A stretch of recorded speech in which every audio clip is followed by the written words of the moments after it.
Welcome to Foresight's Intelligent Cooperation Group. I'm really, really happy to see so many of you here in this chat. And I think for you guys watching afterwards, this will be a really fun one. I'm really excited to have David Bloomin here with us today. He's working on a thing called Metta learning, as he'll be discussing with us a little bit later. I've known David now for quite some years, and I think you've just had a really good pulse always at what's going on. I think in AI, especially from like a kind of like more emergent perspective, and how we can leverage different disciplines to make progress on creating like useful cooperative systems with humans and AI. So I'm really excited for your presentation. You've also done some of the work, possibly with a grant that we gave through the AI grants. And so I'm really excited to hear a little bit more about it. And I'm really excited for all of you guys' questions. It's definitely an interesting, I think, bridge that you're building there. And so please take it away. Great. Thanks, Allison. And I do want to thank Foresight for their grant. It's actually been a really good catalyst, and some of the work that I'll share with you later, a lot of it was funded by that grant. I'll be talking about this project that for now I'm calling Metta Learning, but named TBD. And the idea of meta learning, it's a pun on two of the things that I'm doing. One is meta learning, which is learning to learn. In AI, often you try to learn something and it'll either be a good image generator, a classifier, or a language model. Here, I'm trying to learn how to learn and learn how to cooperate. And it's also a poly word meaning loving kindness, friendliness, goodwill. And you'll see why those two concepts come together in what I think is a really beautiful way. So I think the question of our time is, how do we make an AI agent that is both generally intelligent and doesn't destroy humanity? And many people are working on this. There's many approaches, both on the generally intelligent part that doesn't destroy humanity, that we broadly now classify into capabilities and alignment. And one reason I'm really excited about this approach is it feels like you can solve both problems with one technique. And so we'll go into that. But first, I want to unpack some of these concepts. What's an AI agent? What's generally intelligent? And how do we get it to not destroy humanity? First, AI agent.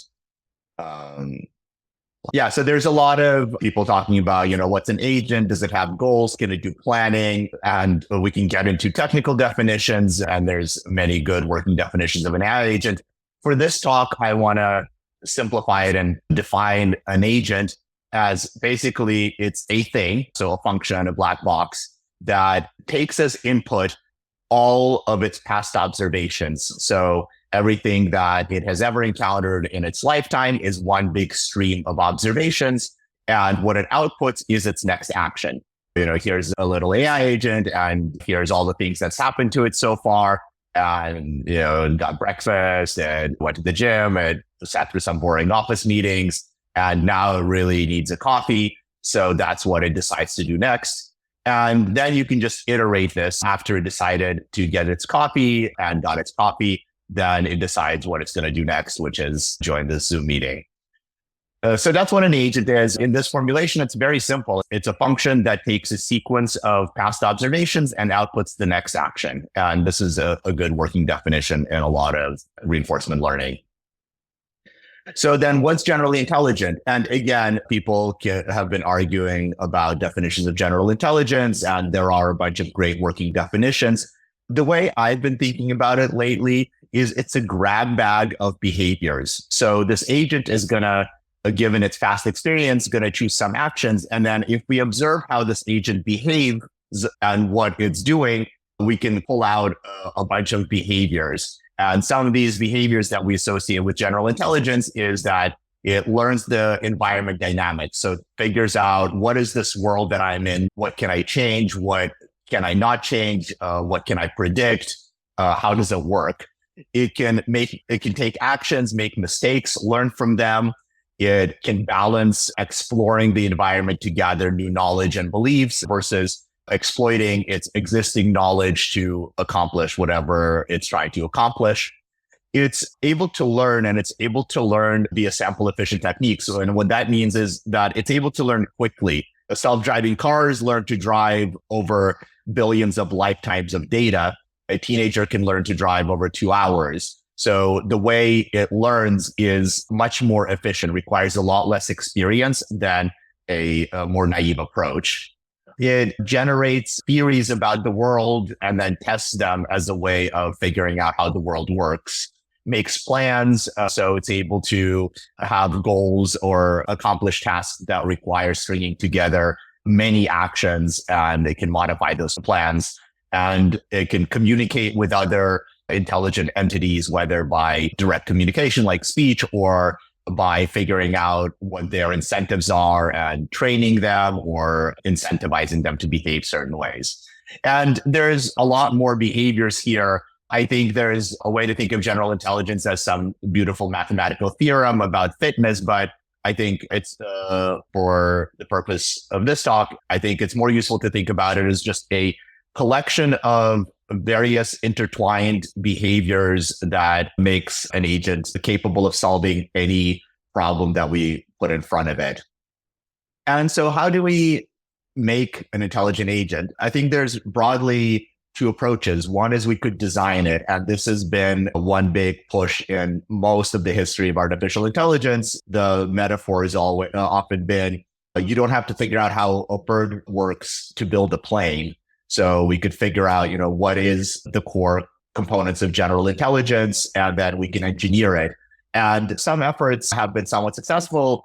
IBM Deep Blue was a design chess computer, very much focused on figuring out, what is this game of chess and how do we build a machine to play it. Google Search is another piece of artificial intelligence that is heavily designed.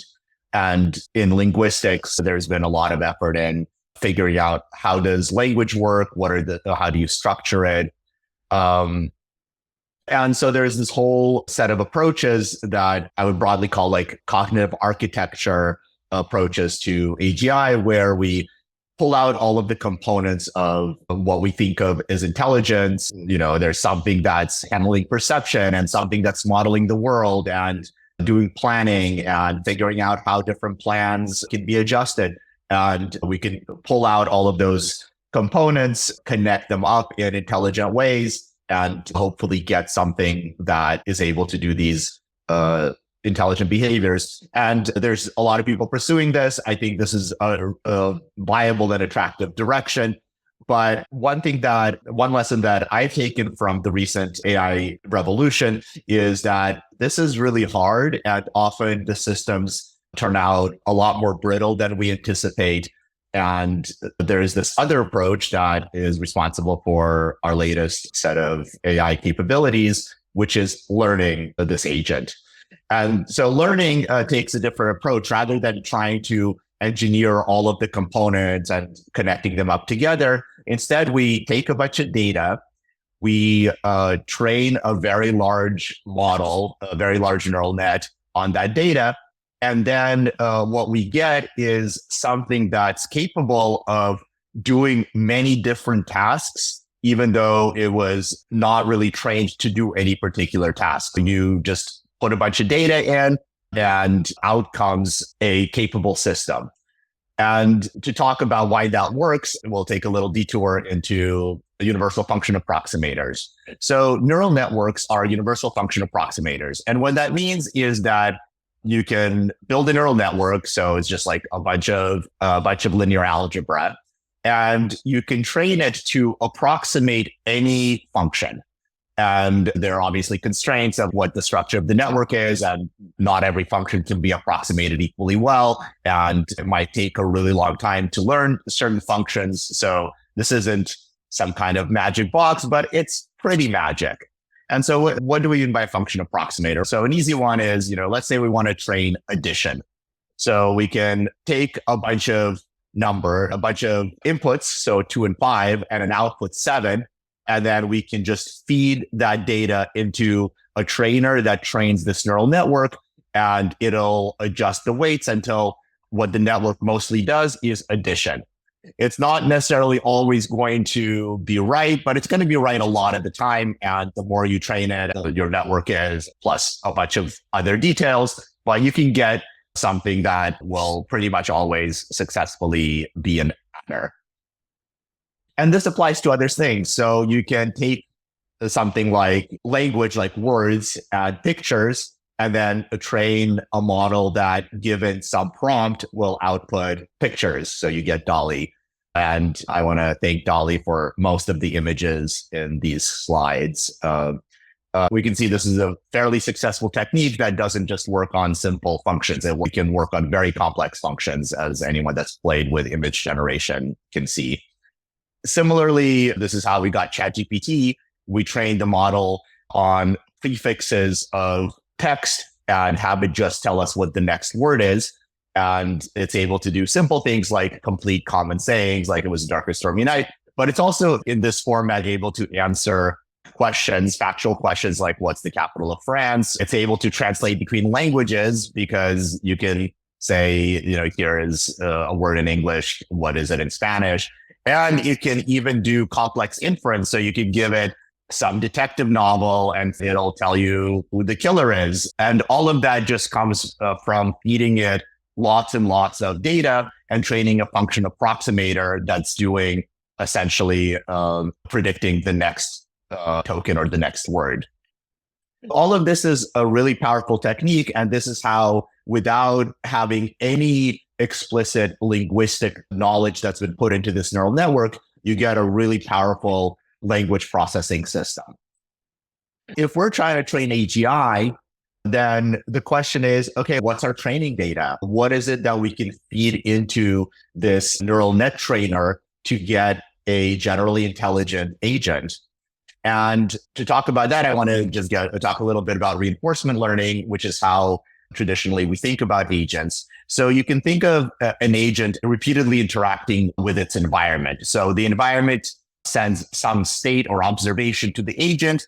The agent takes some action in the environment, just as we saw with the earlier formulation of an agent. The agent can keep the memory of all of the states it's seen, or it can decide what's important. But through its lifetime, the agent accumulates observations from the environment, and then it just continuously sends new actions.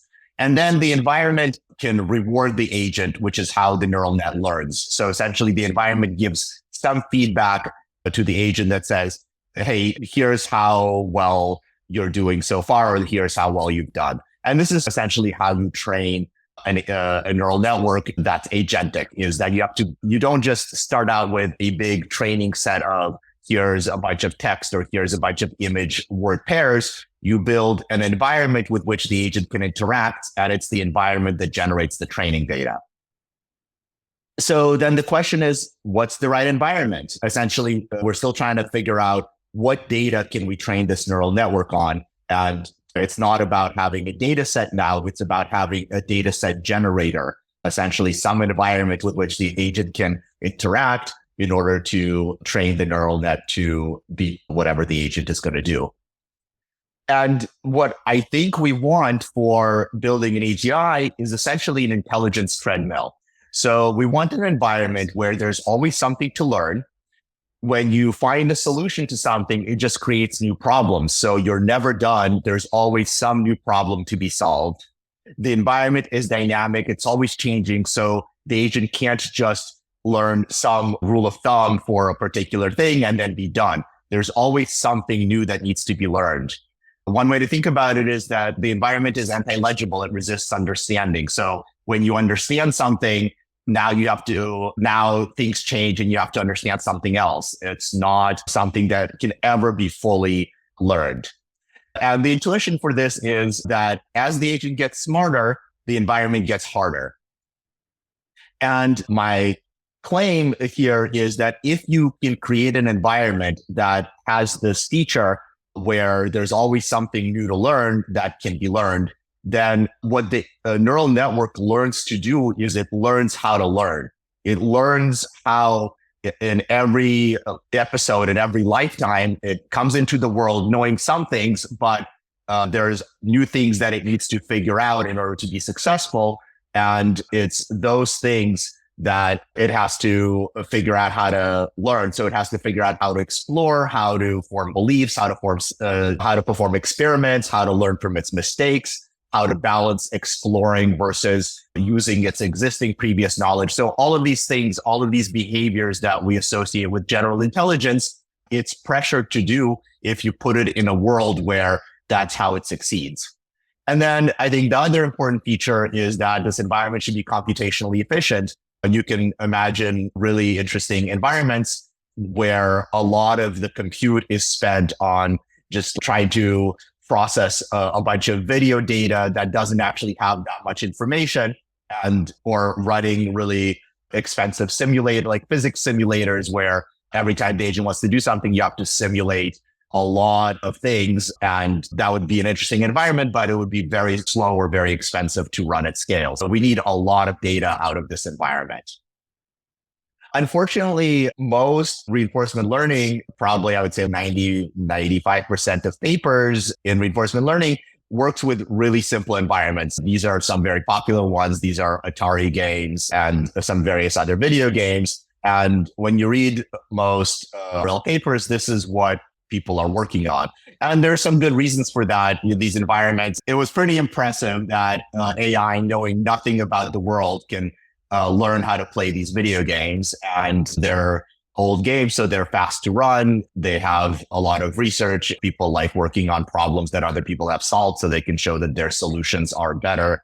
So there are good reasons for using these environments, but something that learns how to do well in this environment is not going to lead to something that's able to deal with all of the complexities of the real world. More recently, and this is in the last few years, the big AI labs started playing with much more sophisticated environments. Some of the seminal works from this are, on the top left is Dota, which OpenAI became the world champion, StarCraft on the top right, and then Xland are two environments from DeepMind. And these environments are a lot more sophisticated. These video games are fun for humans. They require controlling lots and lots of independent agents on the top. There's many ways to play, many strategies you can pursue. There's long-term strategies, short-term strategies. These environments are a lot more interesting. And then the bottom environments are these little 3D worlds with not a lot of agents. So on the left, it's usually two. On the right, they have a few more. And this is, I think, the step in the right direction of having complex environments in which to learn.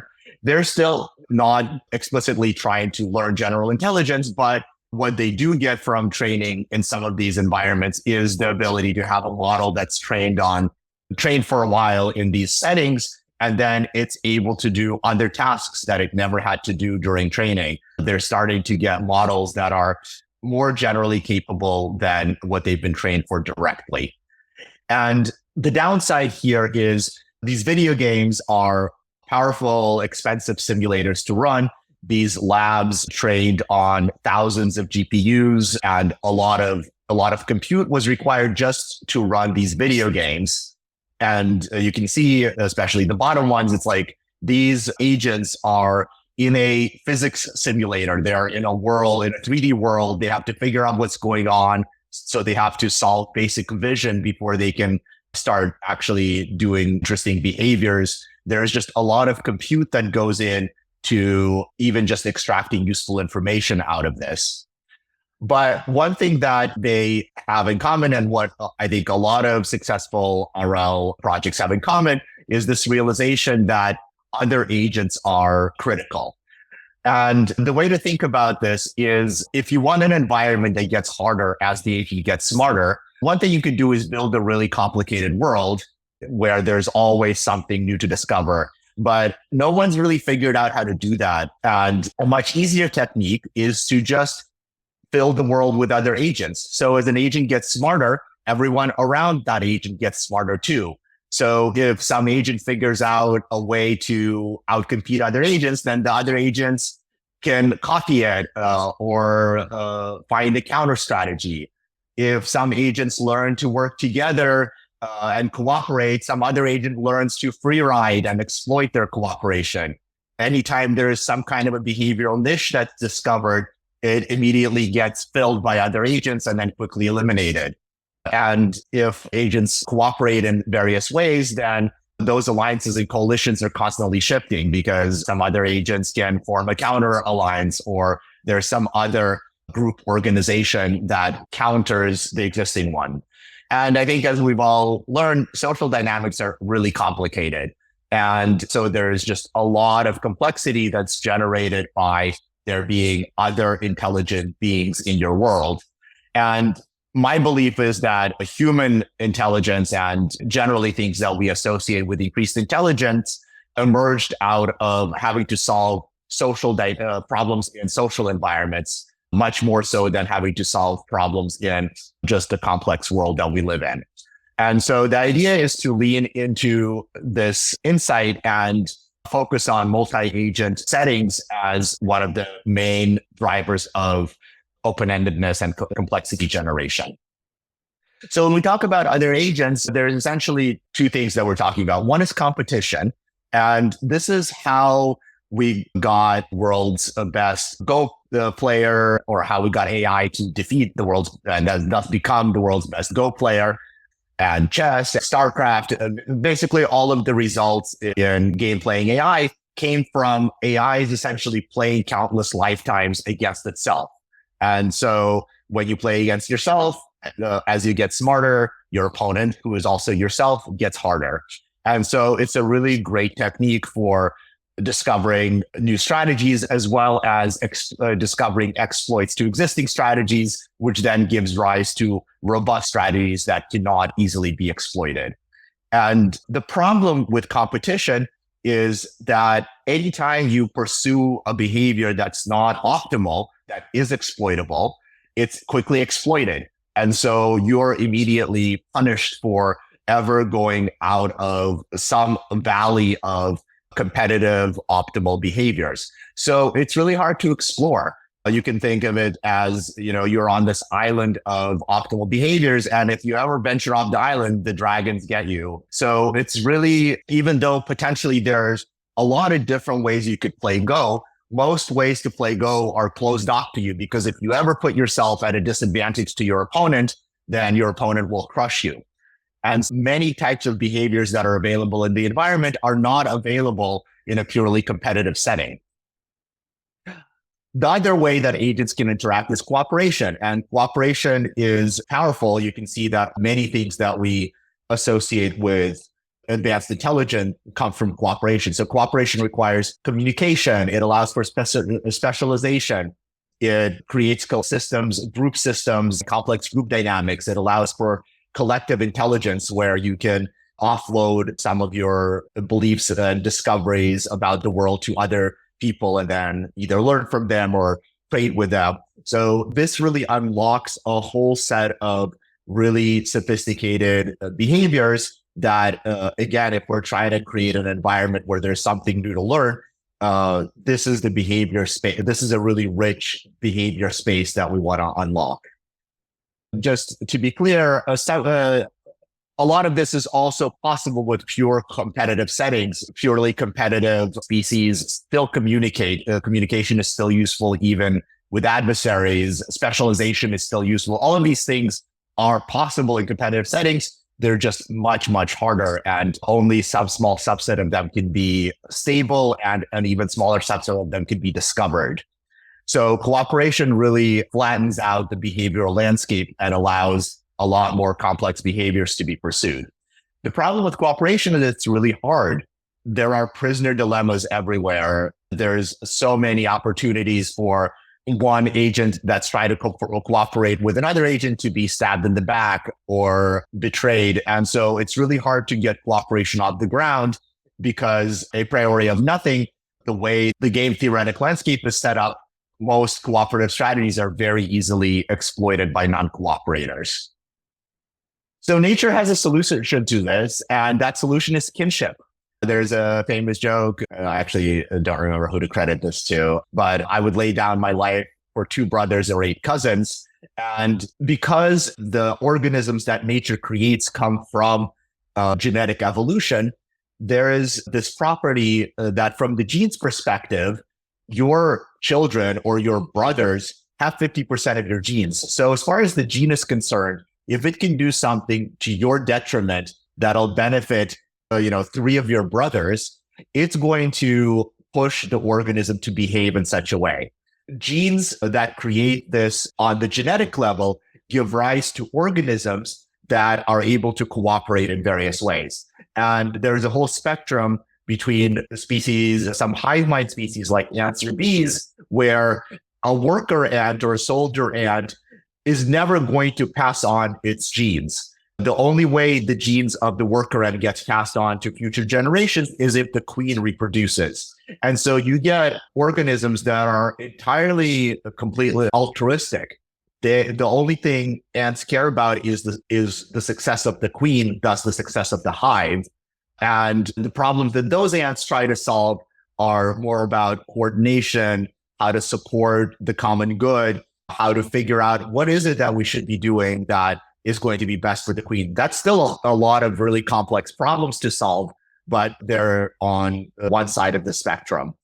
And then you can imagine, really selfish agents that don't care about anything else, and they still figure out how to cooperate, but they need a lot more there. So selfish agents can trade with each other to mutual benefits. So things like reciprocal altruism or non-aggression, because fighting is costly and that puts you at a disadvantage with respect to other selfish agents. So you can still do all sorts of cooperation being entirely selfish, but really in between, and this is where most animals, and especially social animals, lie, is a really rich set of behaviors.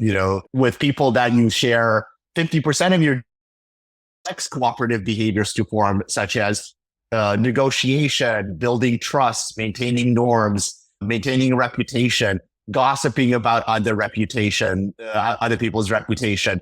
All of these really complex behaviors that we associate with humans, but also happen with most other animals to some extent, arise from this middle ground where there is some kinship-based reward sharing that's happening.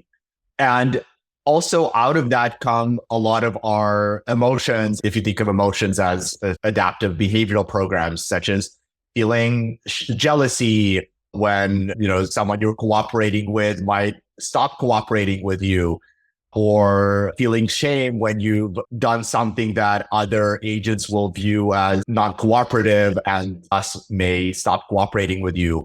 And behaviors such as kindness or love, where you sacrifice some of the things that you care about for yourself in order to better other agents. Nature solves cooperation via this kinship mechanism.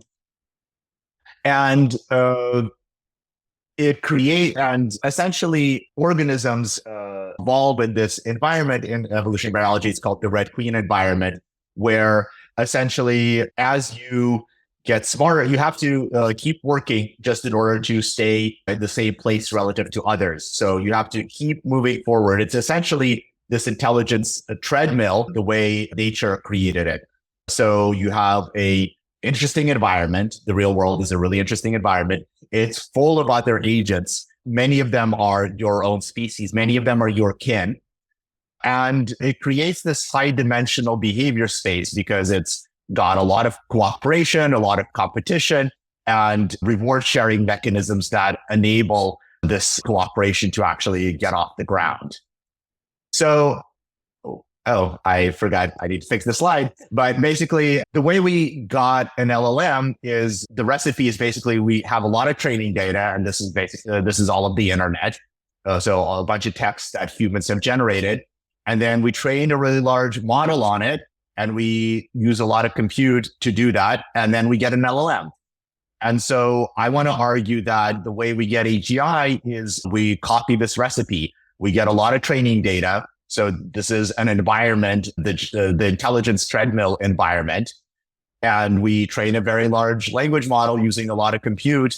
And out we get an agent that is generally capable at solving a lot of problems, including the important meta problem of how do you learn? How do you explore? How do you form beliefs? How do you test them? How do you learn? And so this is my working recipe for AGI. And when I started thinking about this, I decided, okay, how can we build an environment like this? And so I looked around at what environments existed, and there was one that looked really promising. It's called Neural MMO, and essentially an AI researcher built this a few years ago he was excited about massive multiplayer online games. Specifically, RuneScape is an inspiration for this one. And he wanted to build a complex virtual world in which a bunch of agents can play with or against each other, and built this really simple virtual world. It's a grid world. So it's 2D. It's this 2D map. There's food and water and resources and little agents, little critters in there that can move around and try to survive. They can fight each other. There's combat systems. There's equipment. It's basically a big video game for agents, but designed to be really fast and to give rise to various complexities that you get from having lots of agents in a world with limited resources and many different ways to play. Here's what it looks like from an agent's perspective. You're an agent, you're in this virtual world, you have some equipment, there's other agents, there is food and water, there's different professions you can pursue. Basically, this environment looked like a very promising environment to do this research. And one thing that hadn't really been tried in this environment was all of the kinship stuff that I've been talking about. Most of the research here has been around, you're a team of 8 agents and there are other teams of agents, and you have to be the last team standing, or you have to get more of something than some other team. So it's been mostly people have been exploring fully competitive or fully cooperative. So you have to cooperate with your other teammates, but you're essentially one hive mind that has the same interests. Or there's all these adversarial other teams that you have to compete with. So I spent the last year, maybe year and a half, working with this environment. We made it a lot faster. We added a really sophisticated task system to this environment so that you can actually give different agents different goals. And that way you can form much more complex social interaction where rather than just being, you're a team and your job is to kill the other team, you can actually say, Agent Bob has to get a bunch of food. Alice has to kill Bob. Carol has to make sure no one gets hurt. John has to help Carol. So you can give different agents different goals. And from that, you essentially get complex emergent goals and behaviors. I added the ability to share rewards directly with other agents. So this kinship reward sharing is another feature that I added to this environment. And so I spent a bunch of time getting this environment to be a lot faster, a lot more flexible, and also building infrastructure to be able to train agents in this environment relatively quickly, to run experiments on them, to be able to iterate. Joseph, the creator of this environment, has been running competitions where he'll offer to the community to build better neural net architectures for various tasks in this environment. And we've been able to get some really good neural architectures for these agents. So this is essentially an architecture for a neural net that you can train that is good at learning in these environments. And that's been the direction of my research so far. As I've worked more and more with this environment, I realized that, here, let me show you a little video first. So here's a replay of, if it loads, going to load. For some reason, the video doesn't want to play, but here I can step through it. You can see these little critters. They're in this little virtual world. They're running around. The little herbalist critter is going around collecting food and mushrooms. Yeah, I don't know why it's not playing. Anyway, it's not that important. It's just a little video of what it looks like for these agents to run around in this environment. As I got more experience with this environment, I realized what I wanted to do was take a step back and really try to design a much simpler world with more flexible dynamics. In the last couple of months, thanks to Foresight's grant, I've purposed a lot of the infrastructure that I've been using for Neural MMO and started making my own grid world environment with really a focus on trying to get as much emergent complexity as I can so that the social dynamics can be on top of a world in which there's already some basic interesting learning dynamics. So this is one of the earlier versions I have. So this is a little grid world. It's full of these little critters, right? This setting is entirely selfish. And all these critters know about is, yes, you can. Is this going to play? I don't know why none of the videos are playing. But the job of these critters is to use energy. So there's energy that they can get, and they can use this energy at this little heart altar to essentially party. So this is, you can use your energy to have fun. But in order to get energy, you have to first mine resources from these little crystals. And then you have to convert them into energy at these charger stations. And that's how you get energy. And so from nothing, I wish I could play this. Yeah, I don't know what's going on. Yeah, I'm sorry, I'm having trouble playing these videos. But if you do play them, you can see these critters run around. They mine the resources, they convert them into energy at charger stations, and then they successfully power the little heart altar.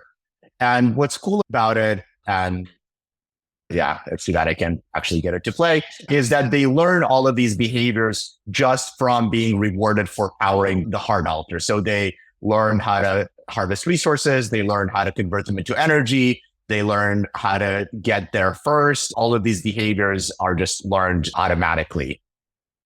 So here they are running around, getting these little resources. You can see that each agent can only see a few squares around it. So it has to either learn how to remember where things are or how to explore effectively. But basically with this early version was just a way to test that my learning systems work, that the agents are able to learn some simple behaviors in this environment. And I'm pretty excited about this general setup. And so then the next thing I started doing is making the environment more complex. Here is also a relatively small, simple environment. The resolution gets a little better. Now this video is blurry for some reason, but one thing you can see is that, oh, here we go. So now there's combat, and so agents can use some of their energy to attack other agents, and they can also use their energy to turn on shields that protect them from attacks. But having your shield on is costly. And so now you can start seeing some dynamics where when agents come near each other, either they run away, they basically keep their distance, or if they can't keep their distance, they turn shields on in order to not get attacked. And so you can start seeing some behaviors around competition and having to manage scarce resources when it comes to being attacked and defending. And then here's a version where I scale this up.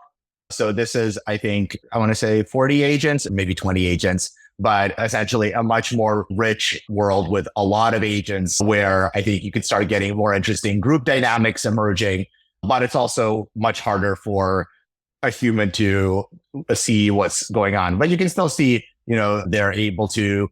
One thing to look at is that a lot of these crystals are gray, which means they've been harvested. And so you can see that the agents are doing a pretty good job of efficiently harvesting these crystals and powering, like the little hearts are glowing everywhere. They're wearing a lot of shields because it's a much more dense space. And so there's a lot more opportunities to be attacked. And what's cool is that you can scale these maps to be very large. You can put a lot of agents in there. And the aim is to add complexity into this environment so that there's many different ways for agents to behave and to play. And because for a lot of these environments, David, briefly, we have a 6-minute warning until the seminar is over. If you want to wrap it up, and in case you want to take any questions, just a time warning. It's also fine if you just want to wrap it up. But if you want to just finish it properly. Great, thank you. I think I have a couple of slides left. I'm almost done. Yeah, and so along with this environment, there's a whole sophisticated system for keeping statistics of, how much energy is being used by agents for different tasks. So essentially, this is turning into a research platform to be able to iterate both on the environment and the agent models and the training setup and try to create this intelligence treadmill. Stuff that I'm excited to add to this environment that I've been adding is different species, different body types, different essentially ways for agents to be, so that which will give rise to many different behavioral strategies, intrinsic rewards and curiosity, more ways to interact, including communication and gifting, more sophisticated memory systems for the agents, complex metabolism, so that there's many resource types and they get converted into energy differently. And then just a lot of tooling that needs to be built in order to be able to see what's going on in this virtual world. So that's more or less the end of my talk. What I want to leave us with is that it seems like love, which is my shorthand for kinship reward sharing, is maybe all you need to make agents that are both generally intelligent and also are capable of cooperating with other agents in sophisticated ways. And so when we think about AI alignment, I suggest that rather than thinking about an AI that figures out what it is that our value function is, how to not violate various constraints and all of these different approaches that people are pursuing around AI alignment of how do you build an AI that we can keep within guardrails, I'm proposing a different approach, which is we build AIs that are capable of love, that are capable of care for other entities the way humans and animals are capable of love for other entities. And to an AI, we are going to be these powerless little babies that are not as smart or as capable as what the AGI is. But that doesn't mean that it's going to crush us all. We could build AGI that cares for us the way adults care for their children, and somewhere between, the way adults care for their children and the way a soldier ant cares for the queen. There is this whole spectrum of kinship that we can explore. And I think we can build that directly into, or at least have the models learn this as they're learning about problem solving. That was a joke. Love is not all you need. We also need people to actually build this. So if you want to work on this in any capacity, either you're an engineer, there's a lot there could really use collaborators, both in the ML space, but also if you're a software engineer and you think it's fun to play around with this stuff, there's just a lot of engineering work to be done. If you have access to GPUs that are sitting around idle, or money that's sitting around idle, could use that support. And if you have ideas in this space, I would also welcome them. And sorry, I didn't leave that much time for questions. I'll take some now, and I can stay on longer if people want, but I don't know what our constraints are for the Zoom. Unfortunately, we have an existential hope podcast recording here. Okay. But we have, I guess, two questions. I'll just ask them briefly. So many other questions popping in, but I love that you shared your contact info, and please, people, just reach out to David as well.